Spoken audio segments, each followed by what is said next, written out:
Hello online சகோதர சகோதரிகளை welcome to our channel கலையார் கோவிலா. சரி, இன்னைக்கு நம்ம எதை பத்தி பேச போறோம்னா, நான் ஏற்கனவே ஒரு வீடியோ போட்டிருந்தேன். அதில் நான் சொன்ன நான் கிராஸ் செக் பண்ணும்போது நான் சொன்ன சரியா சொல்லலாம்னு நினைக்கிறேன். ஸோ அதோட எக்ஸ்பிளனேஷன் தான் இந்த வீடியோ. அது ஒன்றும் இல்லை, நம்ம தமிழக அரசு பெண்களுக்கு பாதுகாப்பு கொடுப்போம், பெண்களுக்கான முன்னேற்றத்தை நம்ம முன்னெடுப்போம் அப்படின்னு சொல்லியிருக்காங்க. அதை நான் வரவேற்கிறேன். ஆனா அதுக்கு முன்னாடி அதை சரி செய்யறதுக்கு முன்னாடி நிறைய பிரச்சனை இருக்கு. நம்ம அதை பேச தவறோம். அதை பத்தி நான் சொல்லியிருந்தேன். அதை என்னால சரியா அந்த வீடியோல எக்ஸ்பிளைன் பண்ண முடியல. இதுல நம்ம அந்த வீடியோ கண்டினியூ பண்ணலாம்.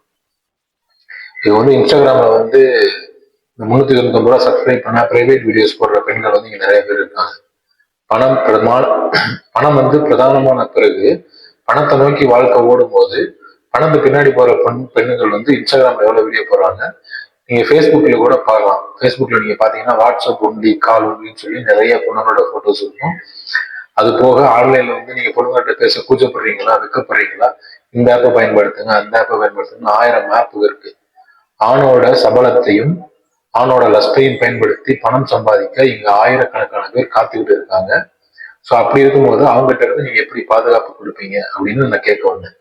அதுலயும் ரொம்ப முக்கியமா இப்போ அந்த இன்ஸ்டாகிராம் அந்த ஒரு சப்ஸ்கிரைபர் ஒரு 2000 பேர் இருக்காங்க அப்படின்னா, நம்ம அந்த பொண்ணுக்கு பாதுகாப்பு கொடுக்கறது அந்த 2000 பேர்கிட்ட இருந்தா, இல்ல அந்த 2000 பேர் தாண்டி வெளியில இருந்து பாக்குற மொத்த பேர்கிட்ட இருந்தா அப்படின்னு நான் கேட்க விரும்புறேன். இன்னொன்னு ரொம்ப முக்கியமான விஷயம் நான் அதை சொல்றது என்னன்னா, இது பாதுகாப்பு கொடுக்க விரும்பல அப்படின்னு நான் சொன்னேன். அது கிடையாது அதோட மீனிங். நான் என்ன சொல்ல வந்தேன்னா, இப்போ பெண்கள் காசு கொடுத்து பார்க்க தயாரா இருக்க ஆண்களும், காசு கொடுத்து பெண்கள்கிட்ட விபச்சாரத்துக்கு போற ஆண்களும் தயாராக இருக்க இந்த காலகட்டத்துல பெண்ணுக்கு விருப்பப்பட்டு, உண்மையிலேயே விருப்பப்பட்டு நீங்க பாதுகாப்பு கொடுக்கணும் அப்படின்னு எத்தனை ஆண்கள் ஆசைப்படுவாங்க. நீங்க பப்ளிக்கா கேட்கும் போது அந்த நம்பர்ஸ் ரொம்ப அதிகமா இருக்கலாம். உண்மையிலேயே மனசுவார ஒப்பிட்டு உள்ள சொல்ற ஆட்கள் ரொம்ப குறைவா இருப்பாங்க. அதுதான் நான் சொல்ல வந்தேன். என்ன சிம்பிளா சொல்லணும்னா, இப்ப ஆணோட தனிப்பட்ட எண்ணம் இருக்குல்ல, அவனுக்கு மனசுக்குள்ள அவன் ஒரு பொண்ணை பார்க்கும்போது அவன் என்ன நினைக்கிறான்னு நம்மளால கண்டுபிடிக்கவே முடியாது. அப்படி இருக்கும்போது அவன் பெண்களுக்கு பாதுகாப்பு கொடுக்க மனசார ஒத்துக்கிறானா இல்ல சட்டத்துக்காக ஒத்துக்கிறானான்னு நம்ம தான் கண்டுபிடிக்கணும். சட்டங்கள் ரொம்ப கடுமையா இருக்கணும். அப்பதான் இந்த தண்டனைகள் சரி பண்ண முடியும்.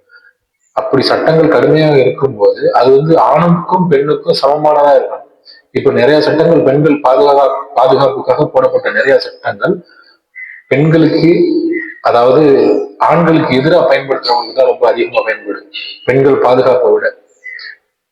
அதுதான் நான் சொல்ல வந்தேன்.